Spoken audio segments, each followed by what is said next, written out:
સંસ્કાર આપવા એ કોઈ જેમ વસ્તુ ખરીદીને આપી દેવાય એવી વાત નથી.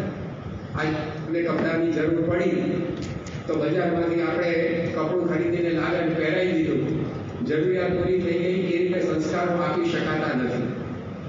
આજે બાળકને કંઈ ખાવા પીવા માટે કોઈ પદાર્થની જરૂર પડી, આપણે ઘરમાં રાંધી દીધું, બહારથી કંઈ લાવીએ એને આપી દીધું, તરસ છીપી ગઈ. એ રીતે સંસ્કારો અપાતા નથી. એના માટે એ જે માર્ગ અપનાવવાનો છે એ આપણને આપણી ગુરુ પરંપરાએ સ્વયં શ્રીજી મહારાજે ચીંધ્યો છે. ભગવાન સ્વામિનારાયણના જીવનમાં આપણે જોઈએ છીએ તો સ્વયં પૂર્ણ પુરુષોત્તમ નારાયણ હતા. એને બ્રહ્માંડો નજરમાં ન આવે, પરંતુ એમણે સત્સંગીના બાળકોને નજરમાં રાખેલા. એક એક સત્સંગીના બાળકનું એમણે કેવું જતન કરેલું, એની ઉપરથી આપણને ખબર પડે કે આપણા સંતાનોને આપણે કેવી રીતે સંસ્કારી બનાવવાના છે.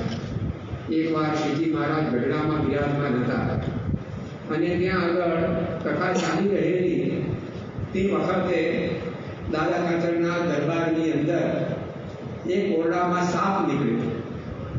હવે એ સાપને પકડવા માટે લોકો મથામણ કરવા લાગ્યા, પરંતુ કોઈ પત્તો લાગતો નહોતો.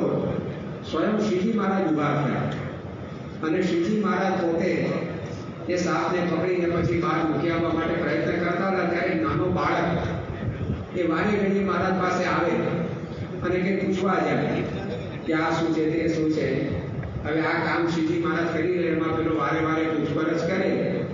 2-3 વાર આમ થયું એટલે મહારાજે પોતે એને ટકલી મારી કહ્યું કે ભાઈ તું હમણાં એક બાજુ બેસ, હું હમણાં તારી વાતનો જવાબ આપું છું. અને આમ કંઈ મહારાજે એક કોરે કર્યો. પછી પેલો સાપને પકડવાને એને દૂધ મૂકી આવવાનો તો કાર્યક્રમ પૂરો થઈ ગયો. મારા સભામાં આવીને બેઠા. પરંતુ એ વખતે શ્રીજી મહારાજ બોલ્યા કે અમારા હાથ ચચરે છે. કે બધાને કહ્યું કે હાથ કેવી રીતે ચચરે? કંઈ વાગ્યું નથી, હાથ કંઈ પછડાયો નથી. ચચરવાનું કારણ શું? સ્વયં પછી શ્રીજી મહારાજે જ વાત કરી કે અમે પેલા બાળકને ટપલી મારીને આઘો કર્યો, એને લીધે અમારા હાથ ચચરે છે. બાળકને અહીંયા બોલાવો. તો બાળક મહારાજ પાસે આવ્યો. શ્રીજી મહારાજે પોતે એ બાળકની ક્ષમા માંગી અને મહારાજે કહ્યું કે બોલ, તારે શું જોઈએ છે? મધ્યના 27મા વચનમાં શ્રીજી મહારાજે કહ્યું કે અમારાથી તો એક બાળક પણ દુખાયો હોય તો કેમ કરીને એને અમે રાજી કરીએ, એવું અમારા મનમાં થાય છે. તો આ મહારાજે કરી બતાવ્યું. હવે બાળકને કંઈ દુઃખ લાગવાનો પ્રશ્ન જ નહોતો, તેમ છતાં મહારાજનું અંતઃકરણ એવું સંવેદનશીલ હતું, રુજુ હતું, સમજ્યું હતું. એક નાનકડો બાળક 7-8 વર્ષની ઉંમરનો. મહારાજે એને કહ્યું કે તું માગ, તું જે માગું એ હું તને આપું. ત્યારે સંતોએ હરિભક્તોને શીખવાડ્યું કે આ પ્રકારે તું શ્રીજી મારા પાસે આ માગ, તે માગ. પણ બાળકને કંઈ જે લોકોએ શીખવાડ્યું જીભે ન ચડ્યું. પણ એ બાળક બોલ્યો કે મહારાજ આપની શિખાના કેશ મને આપો. જે મારા શિખા રાખતા મસ્તક ઉપર ચોટલી, તો એના પ્રસાદીના કેશ મને આપો. તો શ્રીજી મહારાજે પોતે એ બાળકનો મનોરથ પૂરો કરી અને રાજી કર્યો. તો એ નાના બાળક પણ એ પોતાથી દુખાય નહીં, કચવાય નહીં, એ શ્રીજી મહારાજ પોતે ધ્યાન રાખતા. એકવાર અંચાળાના ઝીણાભાઈ દરબારના દીકરા હઠીસી એ પોતે ગઢડા આવ્યા. એ નાના બાળક હતા અને રસ્તે ચાલતા એ સ્વાભાવિક કે કંઈક ગળકો આવ્યો તો થૂક્યા એક બાજુ. હવે એ જે થૂક્યા એના છાંટા ત્યાંથી પસાર થતા તો યતી જતી પર પડ્યા અને એમણે પોતે વાતનું વતેસર કર્યું અને મહાજન ભેગું થયું. અને બધાએ કહ્યું કે ભાઈ આજે આ સ્વામિનારાયણનો એ આ રીતે આપણી ઉપર થૂક ઉડાડી ગયો, કાલે આપણી બાબડીએ ઉડાડે. આના માટે કંઈક પગલાં ભરવા જોઈએ. તો શું પગલાં ભરવા? તો કે આપણે આદેશ આપો કે બજારો બધી બંધ. જ્યાં સુધી આ અપમાન જે થયું છે એનો નિવેડો ન આવે ત્યાં સુધી બજારો આપણે બંધ કરી દઈએ. અને ફટાફટ બજારોના શટર પડી ગયા. એ બજારો બંધ થાય, લોકોને જરૂરિયાતની વસ્તુઓ ન મળે એટલે ઘણી મુશ્કેલી થાય. શ્રીજી મહારાજ પાસે જ્યારે આ સમાચાર પહોંચ્યા તે વખતે મહારાજ ઊભા થયા ત્યાં આગળ જવા માટે. તો જ્યાં મહાજન ભેગું થઈ અને આગળ હવે શું પગલાં ભરવા એની વિચારણા કરવા બેઠે તો ત્યાં આગળ મારા જેવા નીકળ્યા. તો સાથે પાછો તો ચાલ્યા. મારા જે બધાને દરબારમાં રાખે કે કોઈએ મારી સાથે આવવાનું નથી, હું એકલો જઈશ. તો બધાના જે ઊંચા થઈ ગયા કે એક તો આ બધા આ રીતે અકળાયા છે, એમાં મારા જેટલા જે જરૂરી અપમાન કરી બેસે, ન કહેવાનું કે ન કરવાનું કરે તો. પરંતુ મહારાજની આજ્ઞા હતી કે કોઈ પાસે નથી આવવાનું, એટલે બધા પ્રાર્થના કરતા બેસી ગયા. શ્રીજી મહારાજ એકલા ગયા અને મહારાજ પોતે જે મહાજનના માણસો બધા ભેગા થઈ ચર્ચા વિચારણા કરતા હતા કે હવે શું આગળ કડક પગલાં ભરવા. તો ત્યાં આગળ મહારાજે હાથ જોડીને વાત કરી કે આ બાળકનો દોષ એ અમારો છે, માટે તમે અમને ક્ષમા આપો. મહાજનનું મન તો મોટું હોય. તે બધા પેલા જે ચર્ચા વિચારણા કરવા ભેગા થયા એ આશ્ચર્યચકિત થઈ ગયા કે ભગવાન સ્વામિનારાયણનો તો આમાં કોઈ વાંક નથી. પેલો બાળક થૂક્યો છે અને થૂકના છાંટા ઉડી ઉડીને કેટલા ઉડે, એમાં એવું શું કપું પલટી જવાનું હતું. પરંતુ કંઈક પૂર્વગ્રહને લીધે, કંઈક આંટીને લીધે આ તો રજનું ગજ થાય જ. એટલે બધાને ખબર હતી કે આપણે તો આ ખોટો ઉપાડો જ કર્યો છે, આ વાતમાં કંઈ બધું જ નથી. તેમ છતાં પોતાની ભૂલ ન હોવા છતાં, વાતમાં કોઈ તથ્ય ન હોવા છતાં ભગવાન સ્વામિનારાયણ સામે ચાલીને આપણી પાસે આવ્યા અને અબોધ બાળકનો દોષ પોતાના માથે લઈ અને આપણી માફી માંગી રહ્યા છે. બધાએ સામે ભગવાન સ્વામિનારાયણને કહ્યું કે ના, ભૂલ આપની નથી, એ બાળકની પણ નથી, અને અમે જે દુકાનો બંધ કરવાના આદેશ આપ્યા છે અમે પાછા ખેંચી લઈએ છીએ. અને જ્યાં વૈમનસ્ય પ્રસરવાનું હતું ત્યાં ખુશાલી પ્રસરી, બજાર બધી ઉડી ગઈ, રોજીનો વ્યવહાર ચાલુ થઈ ગયો. પરંતુ જો ભગવાન સ્વામિનારાયણે બાળક એનું પણ આટલું જતન કર્યું, એ એમના જીવનની અંદર બાળકોને સંભાળવાની, બાળકો માટે કંઈક કરવાની ભાવના હતી. તો વાલીએ પોતાના સંતાનો સાથે પહેલા તો આવો નાતો કેળવવાનો કે બાળકને વાલી વિશે વિશ્વાસ રહેવો જોઈએ કે આ વાલી મારા છે, આપણા છે. અને જ્યારે આવો વિશ્વાસ રહેશે પછી તમે કહેશો બધું કરવા તૈયાર થશે. If you don't believe in messenger, you will not believe in message. જો તમને સંદેશો લઈ આવનારામાં વિશ્વાસ ન બેસે, તે જે સંદેશો લઈ આવ્યા છે એમાં તમને વિશ્વાસ કઈ રીતે બેસવાનો છે? જે વ્યક્તિ વાત કહેવા આવી છે એ વ્યક્તિમાં પહેલા વિશ્વાસ ના હોય, તે જે વાત કરે છે એમાં વિશ્વાસ ક્યાંથી આવે? એમ વાલી બાળકોને કહેતા હોય છે કે આમ કરતું તેમ કર, આવું ન કરવું જોઈએ. પણ ઘણી વાર વાલીઓની ફરિયાદો છે કે અમે ઘણું કહીએ છીએ પણ બાળકો અમારું કયું કરતા નથી. તો કયું કરતા નથી એનું કારણ એ કે તમે જે કહો છો એમાં એને વિશ્વાસ નથી. તમે જે કહો છો એમાં એને વિશ્વાસ એટલા માટે નથી કારણ કે એને વાલીમાં વિશ્વાસ નથી કે આ મારા હિતે જ છે. કંઈક એના મનની અંદર આપણા માટે વિશ્વાસ છે. એનું પડર તોડવા માટે મહારાજે આ પ્રકારનું આ વર્તન રાખ્યું કે બાળકોને લાગે કે આ ભગવાન મારા છે. એવા એની સાથે હળ્યા મળ્યા, એની માટે આવો સમય કાઢ્યો, એની ભાવનાઓ એના મનની દરકાર લીધી. આજે ખાલી ટપલી બાળકને મારી એમ છતાં પણ શ્રીજી મહારાજ મનમાં વિચારે છે કે બાળકને માઠું તો નહીં લાગ્યું હોય. તે બાળકના મનની કેટલી હદ સુધી માવજત કરતા. એક 6-7 વર્ષનો બાળક એનો દોષ પોતાના માથે લઈ અને અનંતકોટી બ્રહ્માંડના ધણી કે સામાન્ય માણસોની માફી માગે, તે બાળકો વિશેની મહારાજની દ્રષ્ટિ કેવી હશે? તો એ મહારાજ આપણને શીખવે છે. આપણે તો આપણા જ બાળકો સાથે આ રીતે વર્તવાનું, ક્યાં બહારના બાળકો સાથે વર્તવાની વાત છે?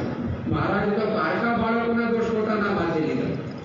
વાલીએ તો પોતાના બાળકો સાથે આવી સજ્જનતાથી રહેવાનું. શ્રીજી મહારાજે પોતે એ બાળકો સાથે કેવો નાતો કેળવેલો. જ્યારે મહારાજ એકવાર અગત્યાએ પધાર્યા અને ગાડે બેસીને વિદાય થવાના હતા તો પર્વતભાઈનો દીકરો ભેગો એ મહારાજના ચરણ સ્પર્શ કરવા આવ્યો. મહારાજ તો ગાડે બેસી ગયા હતા પણ છોકરો નીચે ઊભો રહી અને સહેજ ઊંચો થઈ અને મહારાજના ચરણને અડવા ગયો. તો બાળકને જોઈને મહારાજે ગમત કરી. જેમ આપણે બાળકો કંઈક વસ્તુ લેવા આવે આપણે થોડી ઊંચી લઈ જઈએ, આગી પાછી કરીએ અને બાળકને થોડી વાર રમાડીએ. તો એ રીતે મહારાજે બાળક સાથે ગમત કરવા લાગ્યા. અને શ્રીજી મહારાજ પોતે પેલો બાળક ચરણાને અડવા જાય તો પોતાના પગ પાછા ખેંચી લે. એટલે બાળક વળી પાછો થોડો ઊંચો ઠેકડો મારે, વળી પાછા મહારાજ પોતાના ચરણ પાછા ખેંચી લે. 2-4 વાર બન્યું પછી પેલો ભેગો છે નકળાયો. તો એણે શું કર્યું, થોડોક જોરથી કૂદકો મારી મહારાજના પગના અંગૂઠે ફટકું કરી દીધું કે મને કેમ મળવા નથી દેતા. હવે મહારાજના પગના અંગૂઠાની તાકાત કેટલી એટલે એમણે અમદાવાદના ત્રીજા વચનામૃતમાં કહ્યું છે, મહારાજ કે હું મારા પગને અંગૂઠે કરીને હું મારા પગનો અંગૂઠો હલાવતો અનંત કોટી બ્રહ્માંડની પૃથ્વીએ દગવા માંડ્યો. હવે એ પગના અંગૂઠા ભેગો ભટકું ભરી ગયા. તો કેવા ઓળખો થયા છે બાળકો સાથે. તો આવી આત્મીયતા એ વાલીઓ બાળકો સાથે કેળવી છે. આજે ઘણી વાર ઘરમાંથી વાલીઓ બહાર ને છોકરાઓ રાજી થતા હોય કે આ કરફ્યુ છૂટ્યો કે. તો આવી પરિસ્થિતિમાં ક્યાં વાલી સંસ્કારોનું પ્રત્યારોપણ કરી શકે, આરોપણ કરી શકે. એકવાર પ્રભુ સ્વામી મહારાજ અમદાવાદ મંદિરે 20-25 દિવસનો લાભ આપ્યા પછી આગળ વિદાય નહીં રહેલા, તો છેલ્લે ઠાકોરજીના દર્શન કરવા માટે પધાર્યા. તો એ વખતે મંદિરના એક થાંભલાને વળગીને 10-12 વર્ષની ઉંમરનો એક બાળક એ રડતો હતો. સંતો યાર જોયું એટલે એક સંત એ બાળક પાસે ગયા અને પૂછ્યું કે ભાઈ તું કેમ રડે છે. સંતોને એમ કે એની કંઈક વસ્તુ ખોવાઈ ગઈ હશે, અથવા તો એ વાલીથી નિકૂટો પડી ગયો હશે, અથવા તો કંઈક કે વળ્યું ધખ્યું હોય અને આવા કંઈક કારણથી બાળક રડતો હશે. તે બાળકને પૂછ્યું કે ભાઈ તું કેમ રડે છે. તો પેલા બાળકે કહ્યું કે આજે પ્રમુખ સ્વામી મહારાજ સ્વામી બાપા ત્યાં મંદિરમાંથી જઈ રહ્યા છે એટલે મને રડવું આવે છે. હવે સ્વામી બાપા 25 દિવસ સુધી અમદાવાદ મંદિરમાં રોકાયા હતા, તો એ રોજ કંઈ પેલા છોકરાને બોલાવીને પ્રસાદ નહોતા આપતા કે જેથી બાળકને વસ્તુ લાગે કે હવે કાલથી મને પ્રસાદ કોણ આપશે. અથવા તો સ્વામી બાપા 25 દિવસ સુધી અમદાવાદમાં રોકાય તો રોજ એ બાળકના માથે હાથ મૂકીને એને લાભ નહોતા આપતા કે જેથી બાળકને વસ્તુ લાગે કે આવતીકાલે આવા લાડ કોણ મને લડાવશે. 25 દિવસમાં એક વાર પ્રમુખ સાહેબમાં જે બાળકને હાર નહોતો પહેરાવ્યો કે જેથી બાળકને લાગે કે આવતીકાલથી મને આવું કોણ કરશે. પરંતુ એ બાળક પોતે એ સ્વામી બાપાની વિદાય ખમી ન શક્યું. એક બાજુ આ ચિત્ર છે, બીજી બાજુ આપણે વાત કરીએ ચિત્ર છે કે ઘરમાંથી વડીલો જાય તો છોકરાઓ રાજી થાય કે હા હવે કરફ્યુ છૂટ્યો આપણે. એટલે સ્વામી બાપાએ કેવો સંબંધ કેળવ્યો હતો બાળકો પાસે. એને કે વસ્તુ આપવાની જરૂર નથી, તમારા બાળકોને પોતાના કરવા હોય. પ્રમુખ સ્વામી મહારાજે હજારો લાખો બાળકો એનો આવો પ્રેમ સંપાદિત કરે કેમ બાળકો કરે છે. તો કે રોજે રોજ વસ્તુ આપતા હતા, રોજે રોજ કંઈક એમના માથે હાથ મૂકતા. વસ્તુ કંઈક જુદી છે જે આપણે કરવાની છે. પ્રમુખ સ્વામી મહારાજને આપણી પરંપરાએ પહેલા કહ્યું કે બાળકો માટે એક આગવો દ્રષ્ટિકોણ રાખ્યો. ગુણાતીતાનંદ સ્વામી એકવાર વંથળી પધાર્યા અને વંથળીની અંદર પહોંચતા જ બધા બાળકો આજુબાજુ ભેગા થઈ ગયા. કોઈ પણ જગ્યાએ ગામમાં સંતો જાય તો પહેલા બાળકો ભેગા થઈ જાય, કારણ કે બાળકોને આ રીતે ઘણું બધું આકર્ષણ સંતો પ્રસાદી આપશે, આ કરશે તે કરશે. તો છોકરાઓ બધા ભેગા થઈ ગયા. એમાં જે વંથળીના હરિભક્ત હતા કલ્યાણભાઈ, એમનો દીકરો નાનકડો ડાયો કરીને એ પણ આવી પહોંચ્યો. હવે તો ધૂળની અંદર શેરડીના છોટામાં બાળકો સાથે રમતો હતો, પણ એને ગુણાતીતાનંદ સ્વામી જોયા એટલે દોડતો દોડતો સ્વામી પાસે આવ્યા. તો સ્વામી એ વહેલા ગયેલા છોકરાને જોઈને બોલ્યા કે આજે આ સત્સંગીના દીકરા સામે જોઈએ છે તો કરોડ કરોડ ગણું તેજ એની અંદર દેખાય છે. તો પછી મોટા સંતો અને મહારાજના મહિમાની તો વાત જ ક્યાં કરવી. હવે 200-250 વર્ષ પહેલાનો બાળક ગામડા ગામની અંદર રહેનારો હવે કેવો હોય આપણે કલ્પના કરીએ તો આપણે ખ્યાલ આવે. મોટે ભાગે તો એ વખતે બાળકો બર્થડે શૂટમાં ફરતા હોય ગામડામાં. બર્થડે શૂટ એટલે સમજ્યા બધા માણસ જન્મે ત્યાં કયો શૂટ પહેરીને આવે છે. એમ 200 વર્ષ પહેલા ગામડાની અંદર બાળકો કાં તો ઉપર પહેરેલું હોય તો નીચે ના હોય, નીચે હોય ઉપર ના હોય, એમ ફરતા હોય બધા. એમાં આ પાછળ ધૂળમાં રમદોડાયેલો રમતો તો અને આવ્યો હતો. તેમ છતાં પણ સ્વામીએ પોતે આવા નાના બાળક સામે જોઈ બોલે કે આ સત્સંગીના દીકરા સામે જોઈએ છે તો કરોડ કરોડ ગણું તેજ એમાં દેખાય. હવે આ રીતે જે બાળકોને જોતા હોય એ બાળકોને કેવો પ્રેમ આપી શકે, એ બાળકોને કેવી દરકાર કરે. તો આવો અભિગમ પહેલા આપણા સંતાનો માટે રાખવાનો છે. આપણું વલણ છે ને પછી બધું જ આપણને સુજાડતું હોય છે. વાલી પોતે બાળકો માટે જાત જાતના અભિપ્રાય રાખીને બેઠા હોય. કેવા અભિપ્રાય હોય છે? આ તો બાળકોની એક સભામાં, કિશોરની એક સભામાં સંતોએ ભેગા કરેલા અભિપ્રાય હોય. કે કેટલાક કિશોર એમ કે તમારા બાળકો અમારા વાલીને એમ લાગે છે કે અમે નકામા જ છીએ, કે અમને વિદ્યા ચડેલી જ નથી, આ કર્તાના 13મા અક્ષર જેવો છે, જ જેવો. આવા બધા જાત જાતના અભિપ્રાયમાં જાય કે આ નકામો છે, ગમાલ્યો છે, ઉગમ કે નાથમાં જાય છે, આના કરતાં પેટે પથરો પાક્યો તો આવ્યું હતું, આવા બધા શબ્દો બોલાતા હોય. તો આમાં કઈ રીતે તમે બાળકો સાથે આત્મીયતા કેળવી છે? તો જો ગુણાતીતાનંદ સ્વામી અક્ષર બ્રહ્મનો અવતાર, એના એક એક રૂવાડે અનંત કોટી બ્રહ્માંડ અણુની જેમ ઉડતા ફરે, એ આ 7-8 વર્ષનો નાનો બાળક એને આ દ્રષ્ટિથી જોતા. જો આ દ્રષ્ટિ બદલાય તો આપણું વર્તન આપોઆપ બદલાય. આપણું વર્તન બદલાય તો આપણી વાણી બદલાય, આપણા વિચાર બદલાય. એને કારણે ઘડતર જુદી પ્રકારનું થાય. તો એ આપણી ગુરુ પરંપરા આપણને શીખવાડે. યોગીજી મહારાજ જેણે આ સંસ્થાની અંદર બાળ પ્રવૃત્તિ શરૂ કરી. મહંત સ્વામી મહારાજ કહે છે કે આ મોટું આશ્ચર્ય છે. યોગીજી મહારાજ 70-80 વર્ષના અને બાળકો 5-7 વર્ષની ઉંમરના. યોગીજી મહારાજ અત્યંત ત્યાગી વૈરાગી સ્વભાવ ધરાવતા અને બાળકો બધા તોફાન મસ્તી કરનારા, અને કોઈ રીતે બાળકોને યોગીજીમાંનો મેળ ના પડે. તેમ છતાં એ યોગીજી મહારાજને વિચાર આવ્યો કે આ બધા બાળકો એ ભવિષ્યની અંદર આગળ વધે અને સત્સંગ, સમાજ, પોતાના પરિવારની, રાષ્ટ્રની સેવા કરી શકે, એ માટે આપણે બાળ પ્રવૃત્તિ શરૂ કરીએ. બાળ પ્રવૃત્તિ શરૂ કરીએ વિચાર એટલું નહીં, એમણે બાળ સભાઓમાં બેસવાનું શરૂ કર્યું. એ બાળકો સાથે જે 5-7 બાળકો ભેગા થયા, એમાં સ્વામી અને નારાયણ, અક્ષર અને પુરુષોત્તમ, અક્ષર તે ગુણાતીત સ્વામી, પુરુષોત્તમ સજાનું શક્તિ ધૂન બોલાવો. તો એ યોગીજી મહારાજ એમણે પોતે આ રીતે બાળકો સાથે હેત કર્યું. એકવાર ગોંડલની યોગી બાબા બિરાજમાન હતા અને ત્યાં આગળ નિષ્ઠાવાન હરિભક્ત હર્ષદભાઈ એનો નાનકડો દીકરો વાસુદેવ એ પોતે સમાગમ કરવા માટે આવેલો. હવે એકવાર એ માંગો પડ્યો અને 2-5 દિવસ સારવાર થઈ, પછી એ સાજો પણ થઈ ગયો. પણ એ સમાચાર યોગીજી મહારાજને મળ્યા.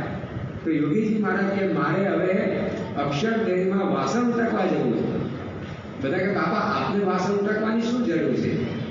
ત્યારે યોગીજી મહારાજ કે મેં માનતા માનેલી કે આ છોકરો જો સાજો થઈ જાય તો મારે અક્ષરદેહના વાસણ ઉટકવા. હવે આવો 7-8 વર્ષનો બાળક એ સાજો થાય એના માટે યોગીજી મહારાજ આવી માનતા. તો કેવી પ્રકારની યોગીજી મહારાજે સાથે આત્મીયતા કેળવી. તો જોઈએ આપણને સમજાવે છે કે આપણે પણ એ બાળકો માટે સમય આપીએ. યોગીજી મહારાજે બાળ વિનાની પ્રવૃત્તિ હતી, પ્રભુ સાહેબાને બાળ વિનાની પ્રવૃત્તિ હતી, તેમ છતાં પણ આપણે જોઈએ